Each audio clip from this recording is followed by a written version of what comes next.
our session, as we have titled it, Demystering ML and Deep Learning, Machine Learning and Deep Learning using Python, uh, uh, will focus on trying to uh, remove a little bit of the mystery that surrounds terms like deep learning, machine learning, artificial intelligence, and the tools that we typically use in this domain. So that would be kind of a brief on the agenda of our discussion today. Uh, if you look around yourself, you'll have a lot of things like uh, stories of drones flying around the city to identify people getting close to each other during the coronavirus days.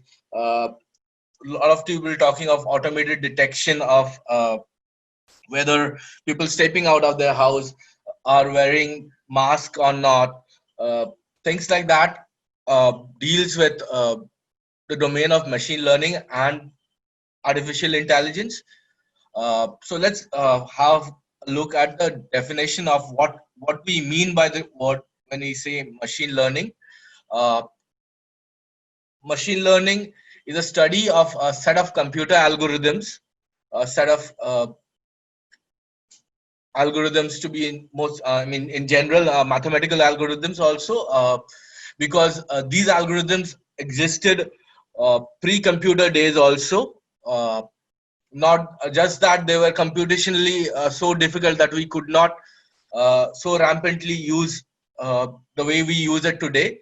Uh, that would automatically, these are algorithms that automatically learns through experience instead of exactly being told like what to do. So if you typically in a programming experience background, we would have cases where, if you tell that if value of x is greater than 10, print x, else print y. So that is programmatically you are telling explicitly what the computer needs to do in a given situation. However, in case of machine learning, artificial intelligence, we do not explicitly tell the system that you need to do this.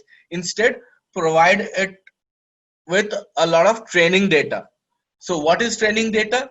Training data is like a real life case study where we have a situation, we have the conditions mentioned and the result, the expected results and outcome of the conditions. So let's take an example. Say if you are, this is just an example that I'm trying to think of right off the hand. Say if you're receiving an email, if the domain name and the company name does not match beyond a percentage of match.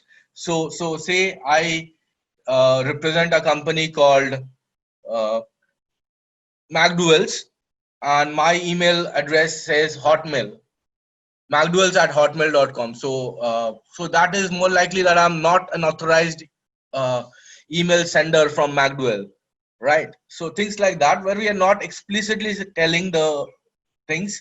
Now it can be maybe Hotmail, maybe McDowell mail, Hotmail, gmail.com kind of a domain. So things that would not be explicitly told, and the system would try to learn from the training data and try to learn itself and kind of give an prediction or an answer to a new set of situations. These new set of situations could be absolutely new or partially new, or a combination of various factors being some factors being new, some factors being old, things like that. Uh, so let's get into a more simplified example of it. Uh, let's look at a simple mathematical equation, something probably most of us have done in our school level. If we are given 2 points x and y, p and q in this slide, and if we are given the values of the p and q, we could draw a straight line, a graph, and find out against the value of x and y, uh, new values of y for an unknown value of for a new value of x. So for value of 3 and 5 for x, I know the values of y. But if we can plot a straight line with the 2 points, we can easily extrapolate the line, and for a new value or an unknown value of x, we can find out the value of y. That's pretty much school level mathematics. But what if instead of 1x in the equation we had 2x? It would become like x1 and x2. Quadratic equation we used to call them. uh, Still solvable, little more difficult. Order 3, doable. What if the order becomes 25 or 30 or even more, and the line is not exactly a straight, it's a linear, still a linear line, but not exactly a straight line.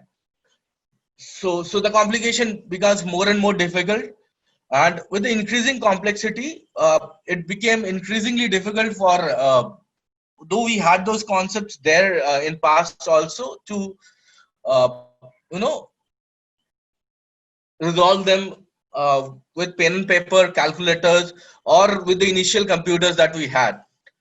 However, with the advent of new grade of computers, more hardware, more more computing power, cloud computing, which is in a sense a virtual server that you get to on demand. You can set up a server which has a very high configuration, say for a few hours or days, and once your job is done, you can just dismantle the server and say bye to it. uh, you're charged only for the amount of time you're using it. That is blessing, considering the fact that you don't have to buy the hardware. That made it easier for us to get that, increase the number of dimensions that we were dealing with in our computation.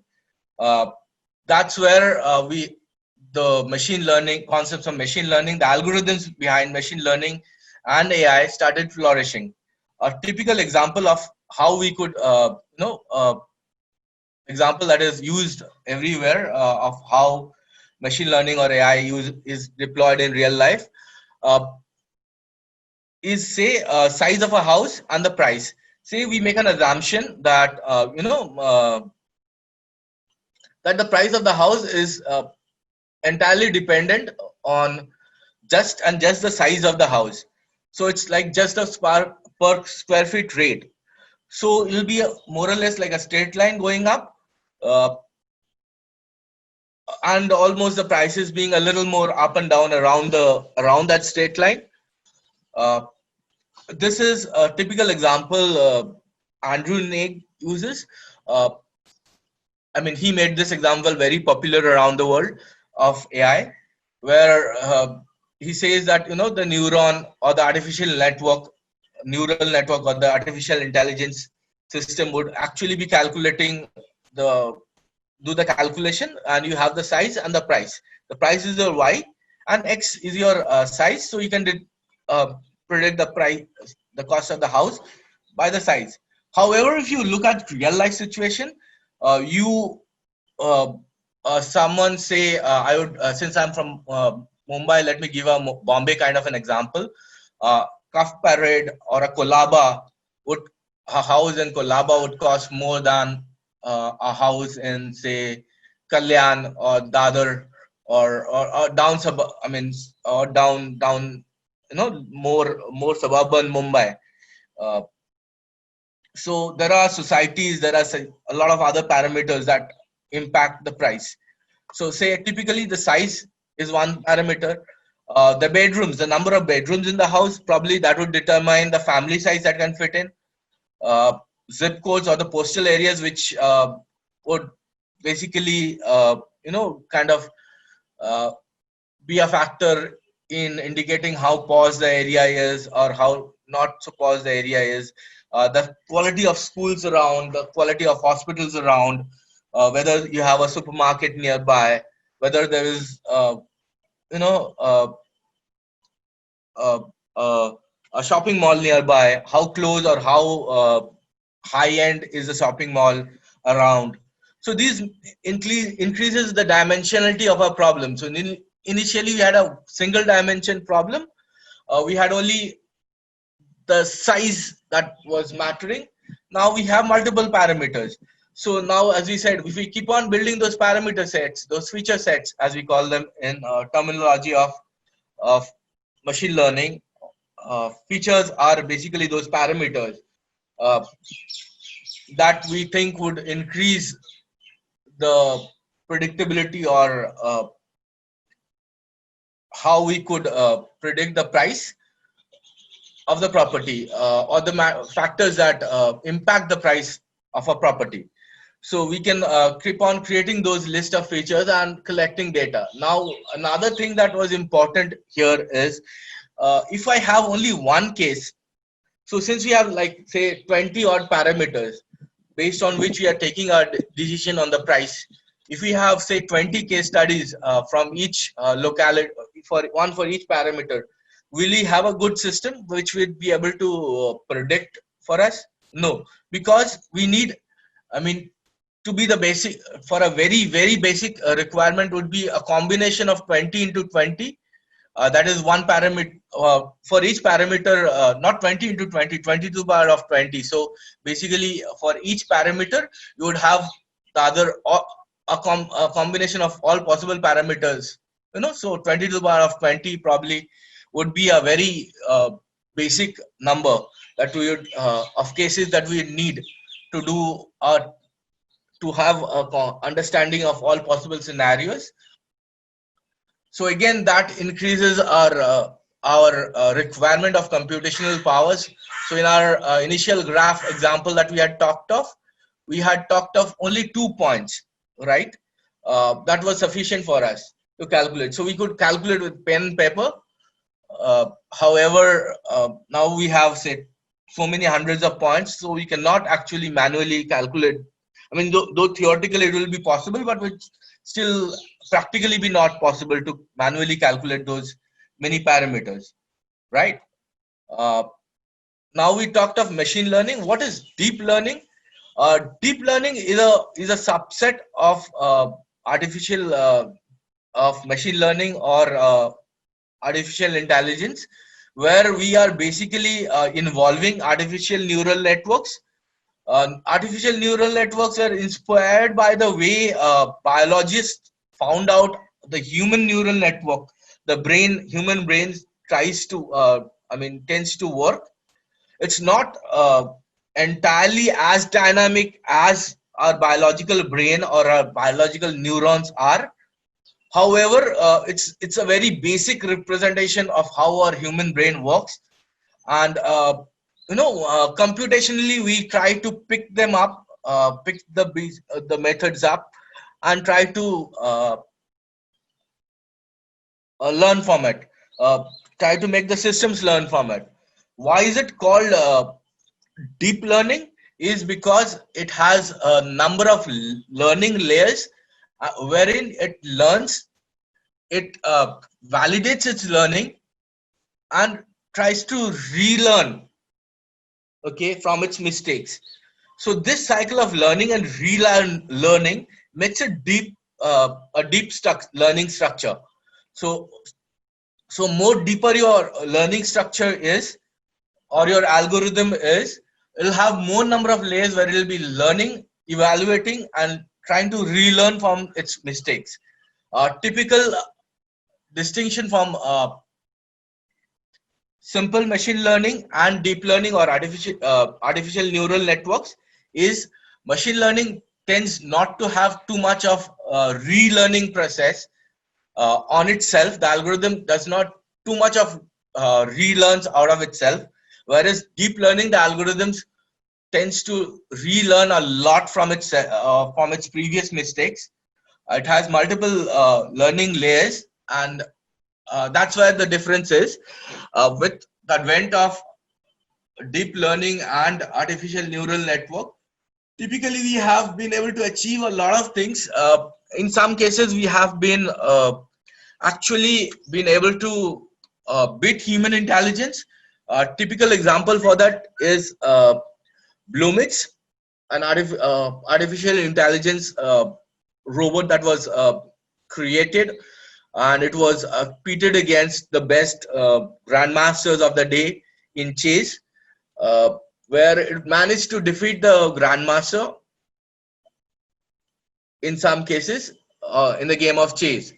How was it possible? It was possible because it had the computing power to learn and understand from the moves against a repository of hundreds and thousands of probably millions of moves that was fed to it as training data, and it learned from those fed data that what would be a good move.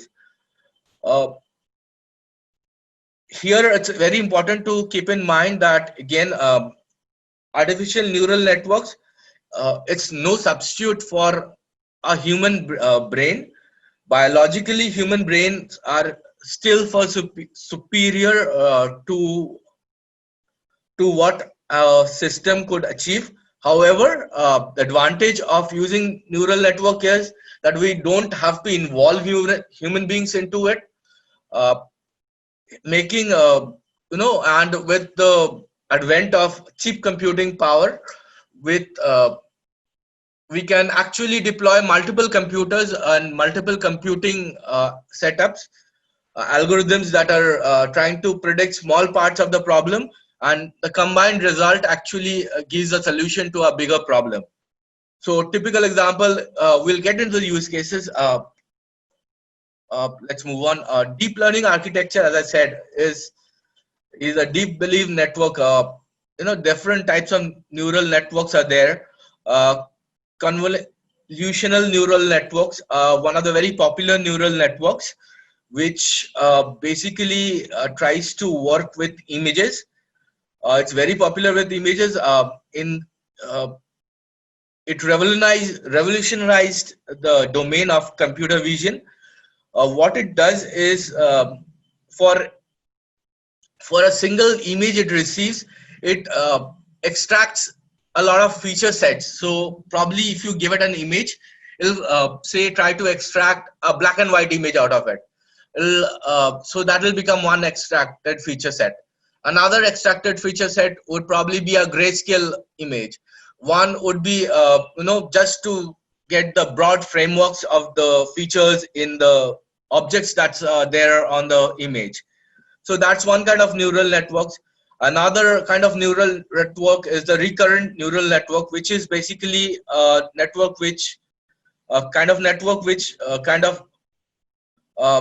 typically called long, used for forecasting data, where which has time series kind of an impact, which is the next data point is more predicted by what was the previous data. Like when you're talking in a conversationally talking, the next word that I'm going to say is more dependent on the not on the first word that I said in the beginning of the session, but on the word that's immediately before the word that I'm going to say. So the sequence is very important. So recurrent neural networks are very good with dealing with sequential data. They have been, as I said, used in image processing, speech recognition, natural language processing, audio recognition. Neural networks are also used in fields of biometric information detection. So medical image analysis, a typical use case would be, if you have a cancer kind of a cell image, before, I mean, it would require an expert doctor, to analyze the image of the cell and come to a conclusion that whether it's a cancerous cell or not.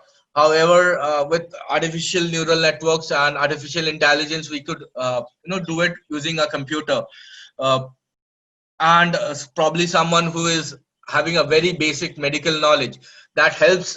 How it helps us, we could help use that to spread the medical reach, where to places where we cannot make doctors go always. As I had said, the word deep in the deep learning comes in context of the multiple layers of network, or the neural network that we talk of in the artificial neural network world. That makes it deep. The more number of layers that you have, more deeper the models are. The initial models that were created were would have an input layer and a output layer. That's the minimum mandate, and would have one or two layers that were there in between. So it would be like 3-4 layers of deep learning. I mean, of layers of neural network that would do the predictions or the algorithms. But that there was limitations in terms of computers being used when those days. Uh, and by those days, I'm talking of late 90s, early 2000, probably. Uh, However, with the current day situation, we have 50 layers, we have 100 plus layers at times. Inception v3, which is a very popular architecture for computer vision, which is actually a model that was developed by Google and has been outsourced, uh, has 100 plus layers. I mean, if we try to plot a graph of each layer, it'll like probably not fit into a single screen, or probably require 10-15 screens to actually analyze a graph. Uh, if a printout would take probably 20 A4 size papers. I mean, that's how big they are. That's a number of hidden layers that we are having today.